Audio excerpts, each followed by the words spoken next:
Bon, ben, bienvenue à tous et à toutes. Go. C'est bon.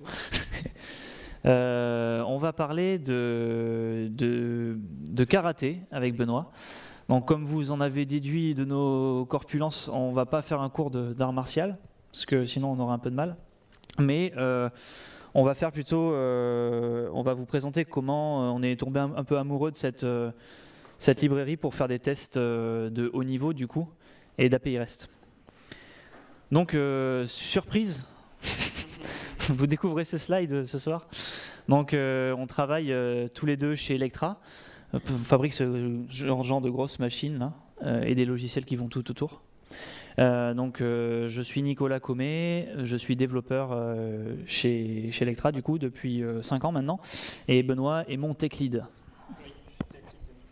Voilà. Ouf. Ça. Et ouais. Et ouais, je vous passe le micro. Pas jongler avec. On va comme ça, c'est bon. Donc on va exprimer la problématique qui fait qu'on vous parle de karaté aujourd'hui. C'est qu'en fait, on avait un nouveau projet, super sympa, on avait besoin de faire des microservices, un peu comme tout le monde. Donc on a des microservices en Spring Boot derrière et tout, puis on a un pattern qu'on a introduit qui est un pattern gateway, qui nous fait qu'on a devant tous ces microservices une belle API REST pour que notre amis du front puissent faire une belle application front en consommant cette API. La question s'est posée, c'est comment on peut faire des tests d'intégration sur cette API REST. Parce qu'on a envie de vérifier que tout est bien branché ensemble, que tout va bien. La solution qu'on a fait classiquement dans d'autres projets qu'on avait avant, c'est que on va se faire un peu à la main, on va se prendre un client HTTP et puis on va se coder des tests en tapant les différentes URL et puis vérifier que tout va bien. Alors très bien, ça marche, c'est un peu réverbatif, on met des commentaires partout. Donc bref, on s'est dit c'est un nouveau projet, est-ce qu'on va essayer de recommencer ce qu'on a fait avant? On s'est rendu compte que la maintenance de ces tests c'était aussi pénible et écrire c'était pénible. Donc on a dit qu'est-ce qu'on pourrait faire pour faire un peu mieux que ça. Donc on a vu qu'il y avait des choses, en restant dans la même philosophie de faire des tests en Java, de dire qu'il y avait REST Assured. Donc REST Assured, ça propose une syntaxe qui est quand même déjà beaucoup plus sympa, qui nous masque un petit peu le client HTTP qui est derrière, et d'utiliser une sorte de DSL pour exprimer qu'on va taper sur des URL et vérifier des statuts. Très bien. Le problème, c'est que ça reste du code. Et dans l'autre projet, si c'est du code en Java, il y a des développeurs front qui vont se dire « moi, j'ai pas envie de faire vos tests », alors qu'on a envie d'être une équipe unie où tout le monde fait de tout. Et même nous, on fait du front, mais voilà. C'est un peu une barrière qui fait que ça reste du code. Et on s'est dit « est-ce qu'on peut faire autre chose ?» Et puis, on a trouvé notre solution. Moi, j'ai vu un petit tweet il y a un an, je pense, un peu plus d'un an, qui parlait d'un nouvelle librairie de tests, Karaté, le symbole était assez rigolo, fait par Peter Thomas, un Américain. Et ce que j'ai vu rapidement, c'est qu'il y a eu un effet que cette librairie a un petit peu eu un petit boom en quelques temps. Beaucoup de gens ont commencé à l'utiliser, ont trouvé sympa, et surtout, je trouvais que les gens qui en parlaient disaient que c'était vraiment super sympa. Donc on s'est dit on va y aller. Donc ça a été réalisé en 2017. Depuis, il y a eu plein de versions. Donc c'est pas encore sur 1.0, mais c'est quand même quelque chose qui marche très bien. Et si on voit le Hello World de base de Karaté, en fait, on voit par rapport aux exemples qu'on a montré tout à l'heure, c'est qu'on est sorti de la notion de code. Donc il n'y a plus de code, on est sur un fichier texte où on écrit un scénario et on va utiliser une syntaxe, donc un DSL aussi, mais un DSL textuel. On va donner des URL, on a des requests, on appelle des méthodes, on vérifie des statuts, on match des choses. Donc je pense que cette syntaxe vous rappelle peut-être quelque chose, on en parlera après. Donc ça, c'est un cas facile. Alors on s'est dit, on va le tester rapidement. Donc là, quand on regarde le site, c'est qu'on n'a même pas besoin de savoir trop, d'ouvrir un IntelliJ ou autre. En plus, des fois, ça plante. Alors, on va essayer de faire avec quelqu'un qui dit, je vais commencer à... Si j'ai le réseau, en fait.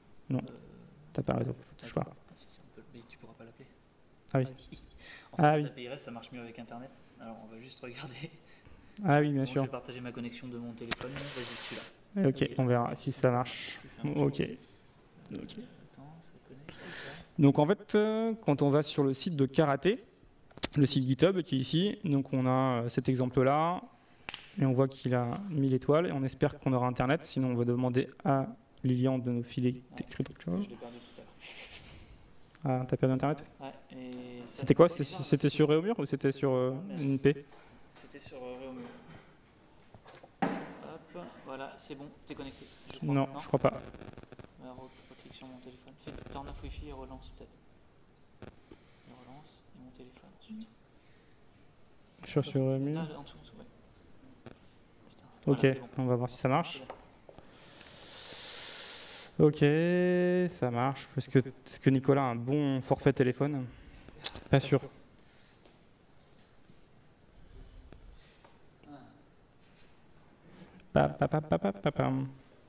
Non.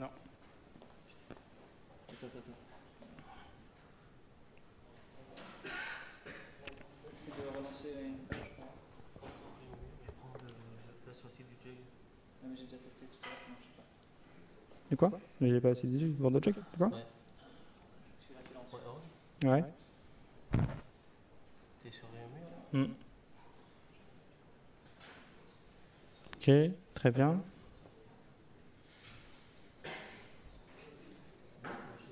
Ah, ça marchait tout à l'heure? Ça marchait tout à l'heure, mais j'ai réessayé moi tout à l'heure Lilian et j'ai pas réussi. Bon, Donc, sinon, c'est mon téléphone, dernière chance, mais je vais dernière chance, sinon on fera 100, c'est pas grave. Après, le reste de la démo est offline, donc c'est bon. Est-ce que tu peux sortir de... Ok, tant pis, c'est pas grave. Ce que je voulais montrer en tout cas, c'est que on peut aller sur le site de Karaté, télécharger un petit jar qui est un standalone runner. On peut après, avec ce standalone runner, hop.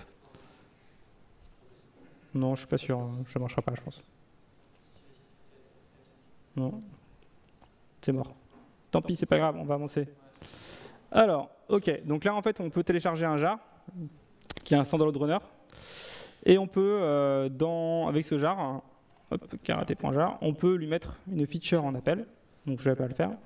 Une feature, c'est quoi? C'est ce que je vous ai montré tout à l'heure. Donc là, l'idée, c'est si on avait eu Internet, je vous montrais que je veux tester en utilisant l'API PokéAPI pour Pokémon, en disant que je vais chercher sur le Pokémon, sur le chemin qui a Pokémon Form, qui a l'ID 25, un méthode get, que j'ai une réponse de 100 et que ça contient bien le nom Pikachu. Super, hyper simple. Et en fait, avec ce fichier texte que je lance en entrée du jar, je vais lancer, mais là il va me dire que j'ai pas Internet qui ne trouve pas. En tout cas, tout simplement, là il va exécuter ce test-là, juste avec un java-jar, et on aura la log qui s'affiche ici avec le test qui est lancé. Là j'arrête, ça ne sert à rien, il n'a pas de réseau. Et même si quelqu'un se dit que moi je ne veux même pas avoir une ligne de commande, par défaut, Karaté arrive avec une petite UI où tu peux ouvrir le fichier que tu veux. Il importe, c'est très rudimentaire, mais ça permet juste moins de tester sans rien installer.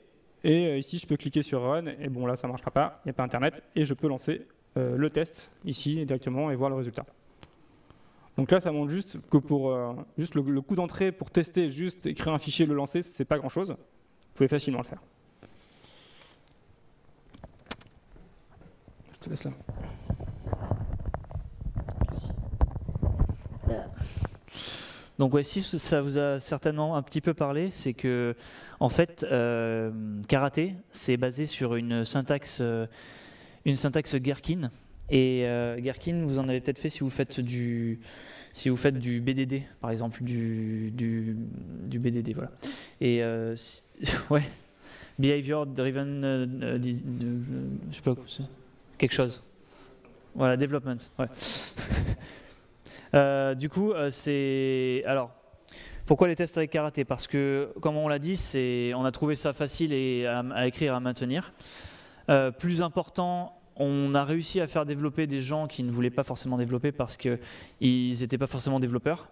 Par exemple, on a des équipes de valideurs au travail et il faut aussi qu'ils testent les API REST parce que parfois la seule partie qu'on expose au public, c'est une API REST. On n'a pas donc du coup de GLUE, j'expliquais de langage particulier à coder. C'est rapide à exécuter parce que gratuitement on obtient la parallélisation de tous ces tests-là. Et c'est JSON First Class Citizen, c'est-à-dire que, comme on va le voir tout à l'heure dans la démo un peu plus avancée, on peut écrire directement dans cette syntaxe du body JSON et c'est assez élégant et facile à appréhender. Donc, comme on l'a vu, les démos se passent toujours bien, donc je ne vois pas pourquoi ça se passerait mal ce soir. Mais en général, tout se passe comme prévu. Ouais. Hop.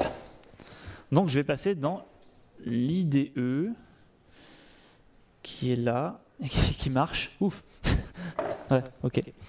Donc, je vais prendre mes petites fiches. Bam. Donc, je vais vous présenter, parce que pour attaquer une API REST, il faut qu'elle existe à l'origine. Et ça tombe bien, on a écrit, pour éviter d'avoir des problèmes de réseau, un serveur en Spring Boot Kotlin qui va servir des endpoints REST ce soir, pour nous. Et du coup, ça a été documenté avec Swagger. Donc je vais vous faire le tour rapidement des différents endpoints qu'on va attaquer ce soir et voir comment fonctionne un petit peu la librairie, enfin comment fonctionne Karate avec ces endpoints-là.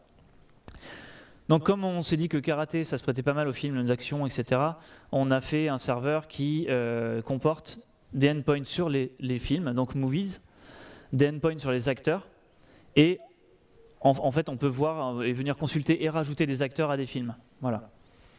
Et ça, ce sera pour un peu plus tard dans la démo. Donc qu'est-ce qu'un acteur? Un acteur, c'est un prénom et un nom. Et un film, c'est un array, enfin c'est un tableau d'acteurs.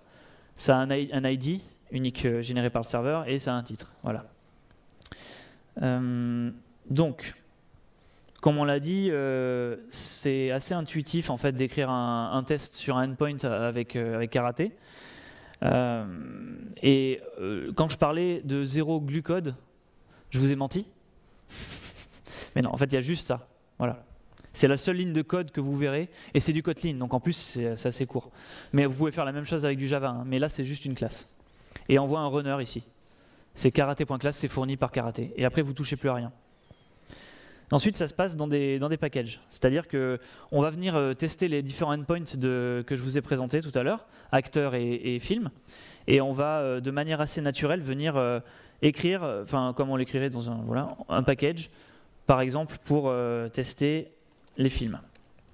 Voilà. Et on va aussi créer les acteurs, parce qu'on en aura besoin tout à l'heure, donc je vais le faire maintenant. Acteurs.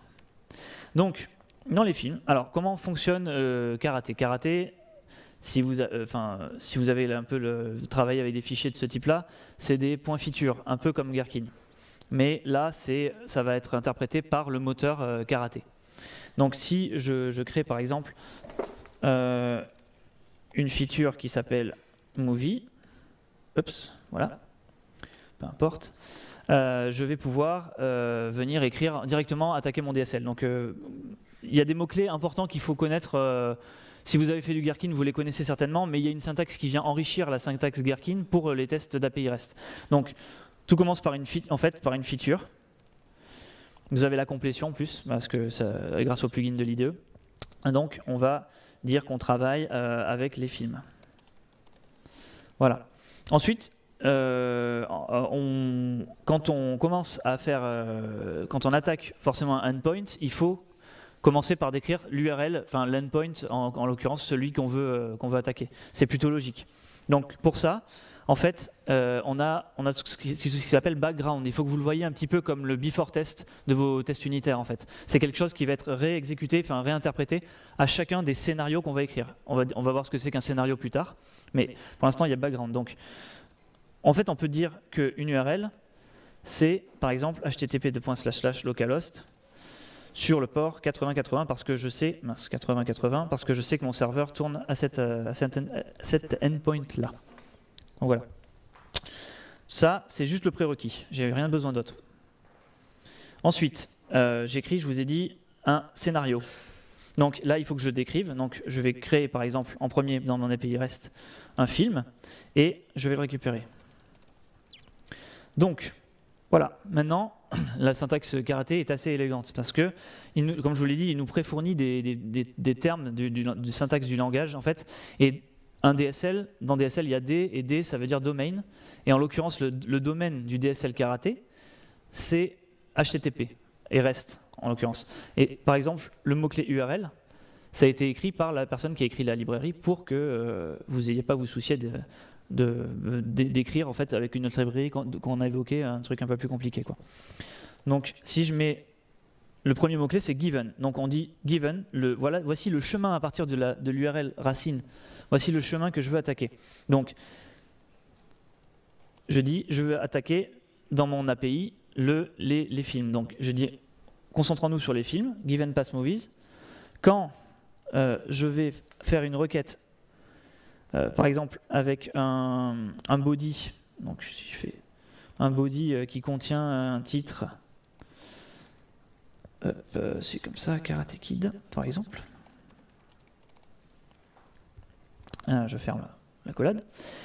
Voici, en fait, quand je vous disais que c'est JSON native et HTTP native, c'est que là, je viens en une seule ligne de dire ce que je mets dans mon body, en fait, et ça va automatiquement faire la sérialisation JSON. Donc ça, c'est ce que je mets en fait dans mon body directement. Là, je dis quand je fais méthode, c'est pareil, c'est un terme qui nous est fourni. Quand je fais un post, j'attends un status. C'est quoi quand on fait un post en général? Oui? 201, oui. Ok. Et je dis que ma réponse, j'ai tout un tas de matchers, mais on voit que la response, en fait, c'est directement un objet JavaScript. Enfin, dans le moteur, à l'intérieur, c'est un objet JavaScript. Vous pouvez le considérer comme tel. Et je vais avoir à ma disposition tout un panel de matchers. Et les matchers, on va pouvoir venir décortiquer tout ce qui est en réponse du serveur. Donc voilà. Mais, par exemple, je vais pouvoir dire, dans ma réponse, il y a le serveur, j'attends ce qu'il m'ait créé le film, donc il m'ait donné un ID. Et en plus, je veux, par exemple, que cet ID soit, c'est un matcher particulier, not nul, en fait. Voilà. Et là, déjà, si je lance ce test-là, donc je peux le lancer dans mon runner de mon IDE normalement favori. Si je le lance, voilà, il passe vert. Et là, on voit quoi? Qu'il a joué un scénario constitué de 6 steps. Et en fait, par défaut, le niveau de verbosité est élevé, mais on peut voir la réponse que m'a donnée le serveur. Donc en fait, voilà ce qui m'a répondu, c'est ici. Mon serveur, après avoir fait mon post, a créé un film qui s'appelle Karate Kid et qui n'a aucun acteur pour l'instant à l'intérieur. Bon, voilà. Mais j'ai aussi, je peux rajouter des conditions supplémentaires. Comme je sais que, si mon serveur est bien implémenté normalement, il doit aussi me fournir en fait le header location qui doit contenir, en théorie, donc l'endroit où je vais pouvoir faire le get, c'est-à-dire pour récupérer éventuellement plus tard ce que je viens de créer. Donc localhost 2.8080. Pardon, c'est slash movies slash plus, et là ce qui est pas mal, c'est que je veux réexploiter l'objet en fait, qui était répondu par le serveur pour récupérer l'ID. Parce que en fait, là, en l'état, je ne connais pas l'ID. Donc je peux faire response, ce qui est en fait l'objet préalablement répondu par le serveur. J'ai mis réponse. Ah oui, et réponse, c'est une princesse Disney. Donc rien à voir. Ok. Response.id. Donc voilà. Et donc là, j'attends à ce que mon serveur réponde en fait ça. Ça tombe bien, ça passe. Ça veut dire que mon serveur répond bien dans le header, et on le voit en fait ici. Location. Voici où a été créé ton film. Alors là, il y a un truc intéressant qui se dégage, c'est qu'on voit que peut-être que j'ai pas forcément envie de répéter 12 000 fois ce base URL en fait. Parce que on est des gros flemmards quand on fait du back-end en général. Et quand on écrit des tests, on est encore plus des gros flemmards. Et du coup, Karate a prévu le coup. En fait, on a un fichier JavaScript qui sert de configuration, et c'est là notamment que vous allez pouvoir régler tout ce qui est variable d'environnement. Vous pouvez déployer les tests sur un serveur en environnement de dev, de production, de recettes, enfin tout ce que vous voulez. Et en fait, je peux venir dire ici, dans un objet JavaScript, base URL par exemple, et je lui dis, c'est http://localhost 2.8080. Et une fois que j'ai défini ça, en fait, elle est globalement visible par tous les tests, base URL. Et je peux dire aussi que c'est base URL plus, alors, slash movies du coup, slash response ID. Normalement, je crois que ça va passer. Hop. Voilà. Donc voilà, en fait, j'ai une variable globale. Donc c'est assez élégant, et puis je peux m'en servir pour tous mes scénarios de test qui vont suivre. Donc, une fois qu'on a créé en fait un film, naturellement, on va vouloir le requêter. Donc, comme je vous l'ai dit tout à l'heure, on va rester dans le même scénario. Une fois qu'on l'a créé, on va rester dans le même pass, donc movies. Et par contre, tant que je reste dans le même scénario, j'ai toujours l'objet response qui est visible. Donc si je fais response.id, là, ce que ça va faire, c'est ça qui est assez élégant avec Karate, c'est qu'il va venir concaténer le pass. Donc tous les paramètres que vous mettez séparés par des virgules, lui, il comprend ça par c'est un chemin du pass et je colle un slash entre. Donc là, je fais http localhost 2.8080 slash movies slash l'id de la réponse préalablement envoyée. Donc là, je rattaque le endpoint et je dis quand, cette fois-ci, je vais faire un get. Donc when méthode get. Au passage, je crois que vous pouvez faire get en majuscule ou en minuscule, ça importe peu. J'attends du coup un status 200. Ouais, pas 200. Voilà. Et je vous disais que tout à l'heure, il y a des matchers en fait sur response. C'est difficile à écrire. Où ça? Ah oui, ouais, décidément. Ouais, ok. Ouais, merci. Et en fait, je dis que la réponse va contenir, du coup, contains. Et là, en fait, c'est non strict, c'est-à-dire que peu importe où peu importe dans l'objet JSON qui va me remonter, peu importe où ça se trouve, je veux attendre cette clé et cette valeur. Et en l'occurrence, je veux dire que je m'attends à avoir créé le film Karate Kid. Donc là, si je lance en fait mes deux scénarios, il va les jouer séquentiellement. Il en a joué peut-être qu'un parce qu'en fait il faut que je me mette ici, je crois. Hop. Non, peut-être que je fasse run sur la feature, voilà, pof, ça va marcher comme ça. Ouais. Ah oui, j'ai qu'un seul scénario et 11 steps. En fait, tout ça c'est des steps. 1 step, 2 steps, etc. Oui, donc c'est bon. Voilà, donc là c'était le premier scénario. Et maintenant, je veux par exemple... Donc on voit que c'est assez puissant et c'est assez élégant. C'est-à-dire que là, si vous demandez à vos équipes de validation d'écrire ça, peut-être qu'elles accepteront plus facilement d'apprendre cette syntaxe-là que de faire du builder pattern sur un objet Java ou un objet Kotlin ou je ne sais pas quelle librairie de test reste. Voilà. Donc je vais maintenant, en fait... je ne vais pas montrer le 404, mais si je fais un get avec un ID qui n'existe pas, j'aurai un 404, enfin, vous vous en doutez. Donc scénario, maintenant je vais rajouter un acteur à un film. Je crois que vous avez compris maintenant. Donc je dis, selon le pass, donc movies, toujours le même pass, end, request. Request... donc on va mettre Karate, ouais, on va créer un nouveau film. Non. Title. Karate Tiger. Voilà. Donc selon le film Karate, enfin je me prépare à mettre ça dans le body. Je dis que quand je fais un post, là du coup pareil comme tout à l'heure, ça vous étonne pas. Je m'attends à avoir un status 201. Voilà.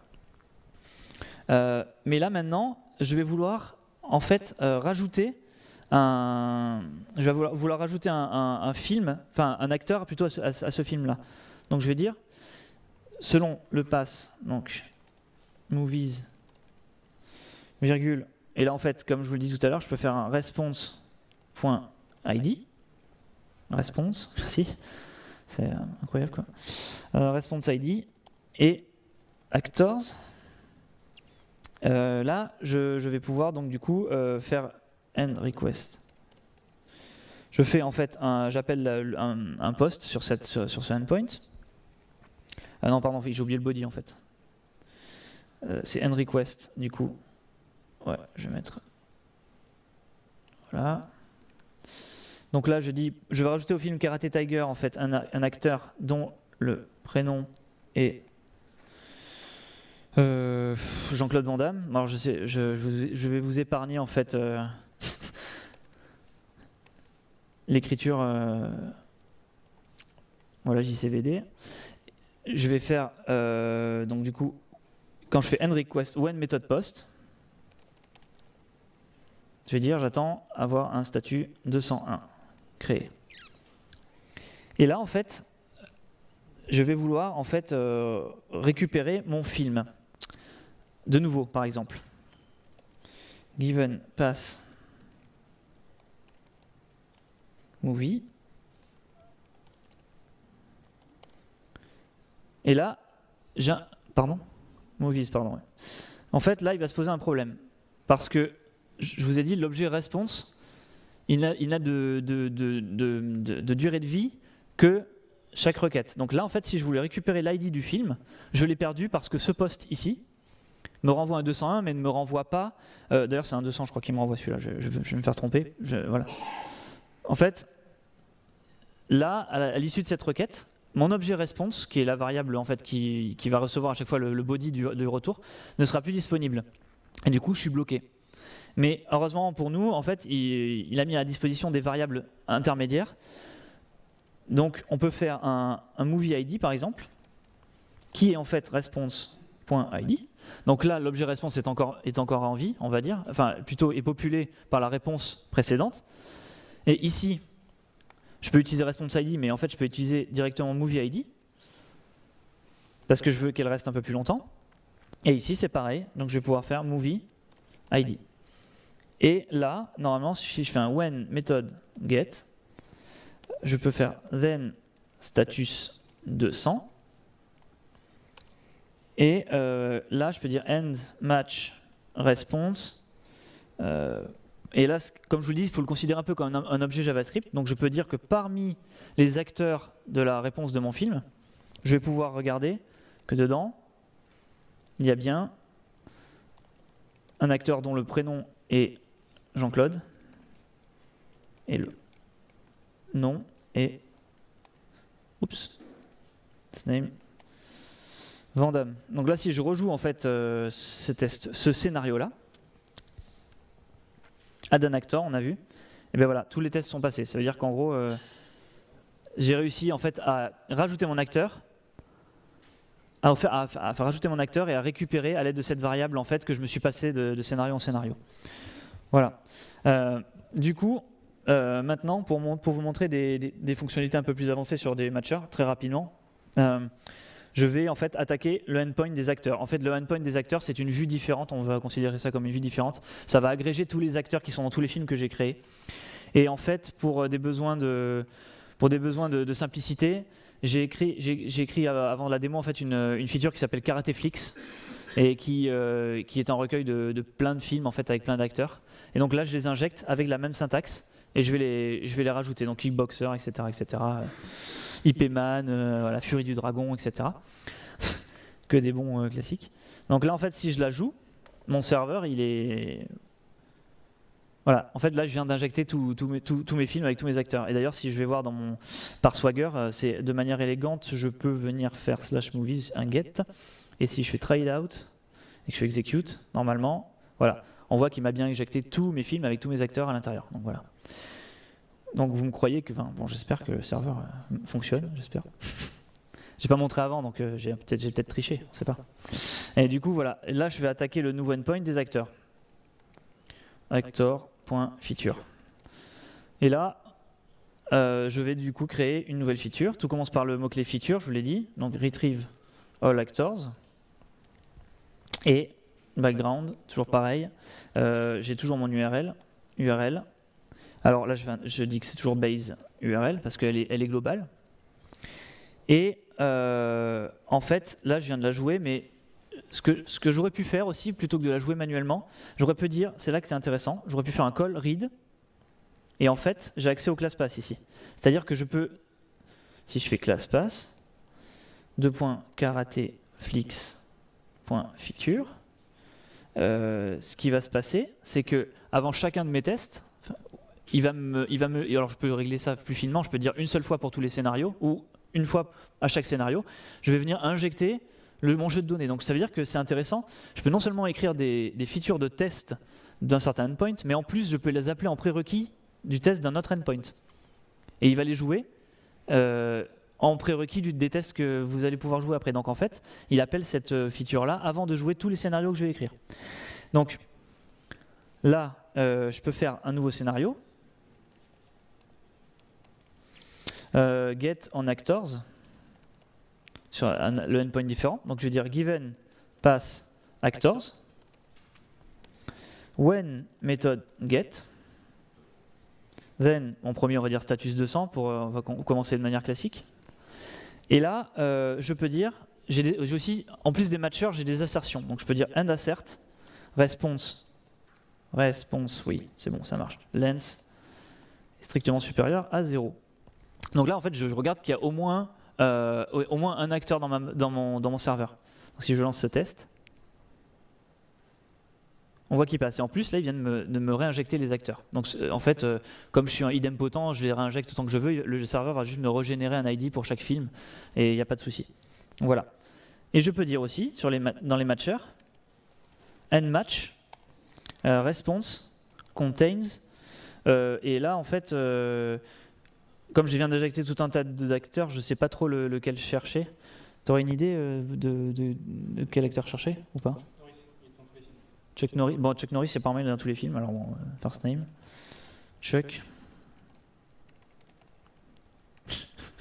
Cuc. C'est pour les intimes, ça. Et Norris. Et d'ailleurs, si je mettais Nourrice, on va voir, parce que ça peut être sympa. Non, parce qu'on n'a jamais vu les tests failés encore. Hein, je viens d'y penser.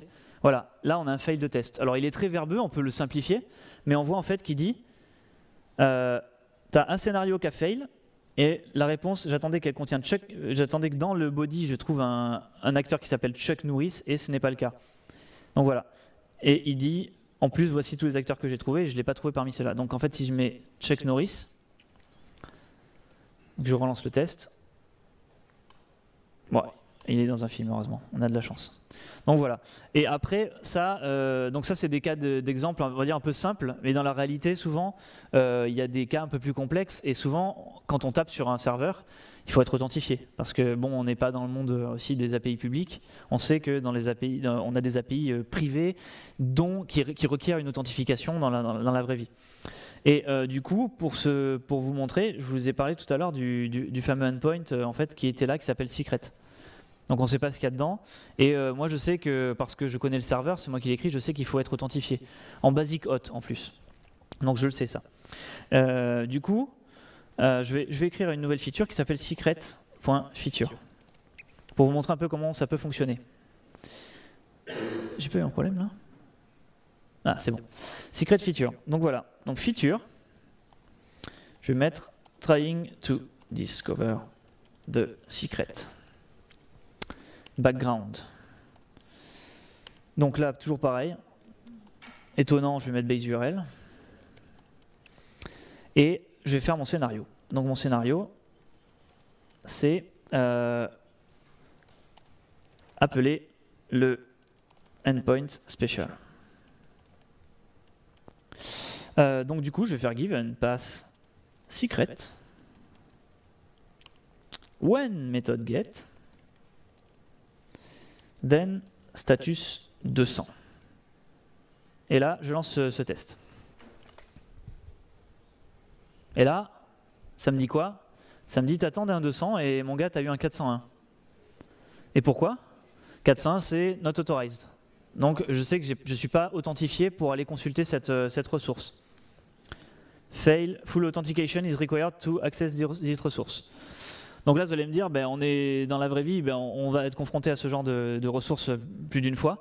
Mais heureusement, en fait, ce que nous a permis de faire Karaté, c'est qu'on peut inclure des scripts Java ou JavaScript en dehors de ces scripts-là. Et on peut fournir à tous les tests en fait, un environnement pour pouvoir faire des opérations.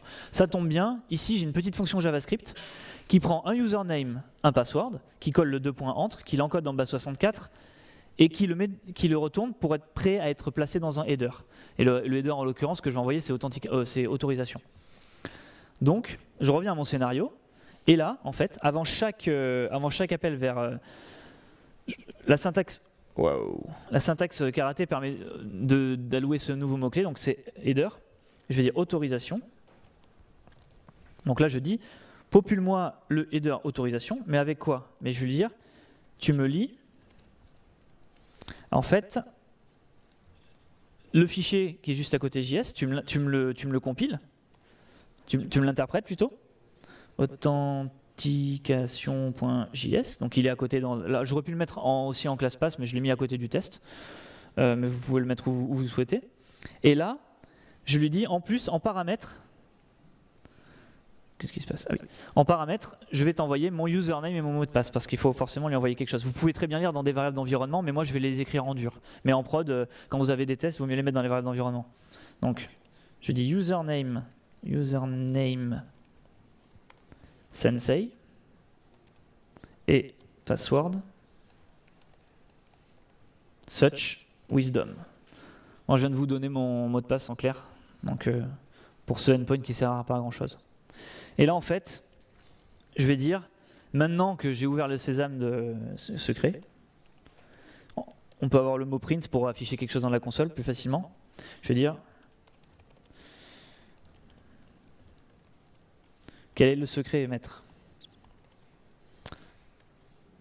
Et là, je vais afficher response, qui est du plain text en l'occurrence. Et quand on voyait que tout à l'heure j'obtenais un 401, là je m'authentifie auprès de mon serveur. Et qu'est-ce que je vois ici? Ici, c'est la réponse. C'est la cuillère n'existe pas. Voilà. Donc ça c'était la partie authentification. Et maintenant je vais relaisser. Non, je vais plutôt parler. Voilà, donc ça c'était un petit exemple en fait de tout ce qui est possible d'achever, d'arriver à faire avec Karaté. Mais la documentation sur GitHub est extrêmement fournie avec des exemples dans tous les sens. Donc ça c'est un tableau très bien organisé où il va vous montrer en fait tout ce que vous pouvez faire avec Maven, Gradle, JUnit, TestNG, etc. Toutes les intégrations possibles, tous les types avec lesquels il peut jouer. Il peut faire du XML, il peut faire du SOAP. Vous pouvez du JSON bien sûr parce que j'ai dit c'est JSON First Class Citizen et toutes les instructions, tous les mots du DSL que vous pouvez utiliser, URL, pass, request, méthode, status, etc., etc. Donc c'est extrêmement bien fourni. Voilà, du coup je relaisse la parole à Benoît. Hop. Merci pour cette démo. Donc vous avez vu que Karaté, voilà un peu le use case principal de Karaté. Mais Peter Thomas, le créateur de ce framework, a plein d'idées. Et donc on peut aller un peu plus loin. Par exemple, on peut intégrer Karaté avec tout ce qui permet d'avoir un mock server. Donc on peut, au lieu d'avoir un client HTTP classique, on peut le brancher sur un mock de servlet, par exemple avec Spring Boot, et pouvoir l'utiliser non pas dans les tests d'intégration, mais dans des tests plutôt unitaires. Il y a une intégration avec Spring RESTdoc où on peut l'utiliser pour générer la documentation en lisant justement, en jouant ce scénario. On peut aussi importer des scénarios Postman pour pouvoir générer nos features Karaté.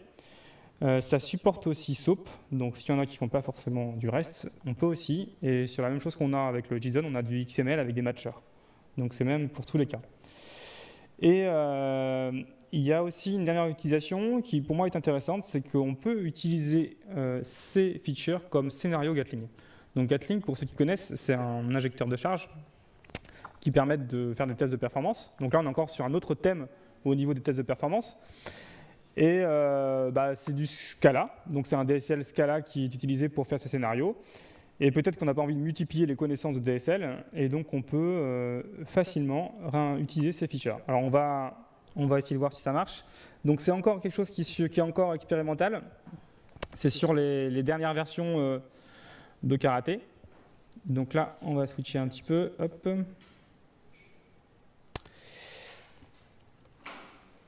Hop. On va stacher tout ce que tu as fait. Hop. Donc on va se mettre sur une petite branche Gatling. Donc ce qui se passe, c'est que on a gardé tous les scénarios qu'avait joué Nicolas. Et l'idée maintenant, c'est de dire on veut utiliser ça comme moteur d'injection pour Gatling.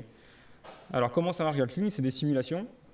Donc là, il n'y a pas le plugin Scala, mais l'idée, c'est que là, il y a du code Scala. Donc il y a un petit peu, c'est encore en bêta, donc il y a un petit peu de glue à faire pour que ça marche. Mais l'idée, c'est de créer une simulation. On doit juste enregistrer les endpoints qui participent à cette simulation.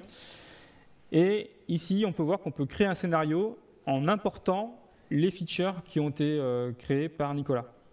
Donc Là, c'est peut-être pas des features qui sont très intéressantes, mais avec le même scénario, on peut dire get, post, ainsi de suite. On a un scénario 4 lignes, et après, pour ceux qui connaissent, on peut décrire une simulation en disant je vais injecter par une rampe de 10 users toutes les 5 secondes. D'abord, je vais faire avec ma population d'acteurs, puis après ma population de movies qui sont un ensemble de requêtes.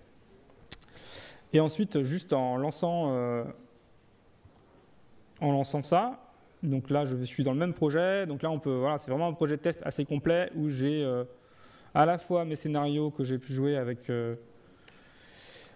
avec Karaté, et maintenant je vais... Ah mince, t'as pas Gatling. Ouais. Non, tant pis, c'est pas grave. Parce que j'ai pas téléchargé avant. Mais en jouant finalement avec ça, on obtient les résultats de Gatling avec l'habitude des rapports, ainsi de suite. Ok. Alors après, si on continue, Peter Thomas, il a d'autres idées. Une idée qui est, entre autres, c'est d'avoir une expérimentation.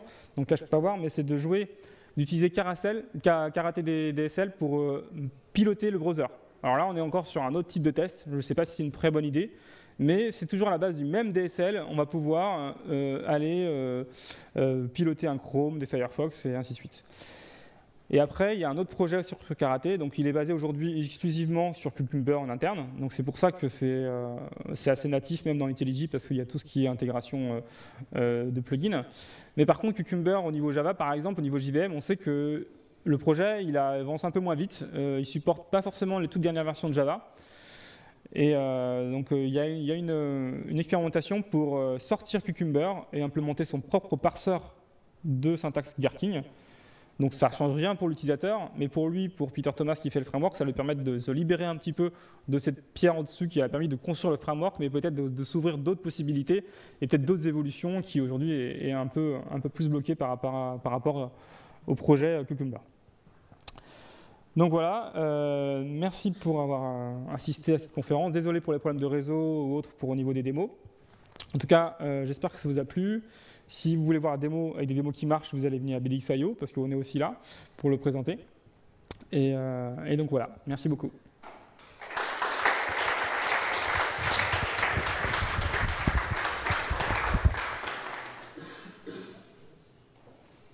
Le QR code, là, vous avez tout le code si vous voulez partir d'exemple pour implémenter ça chez vous dans le répertoire démo. Vous avez tout. Voilà. Merci beaucoup. Je ne sais pas s'il y a des questions du coup, non? Ouais. Petit en passant, s'il n'y avait pas de testeur dans l'équipe, la prestation de la société. S'il n'y avait pas de testeur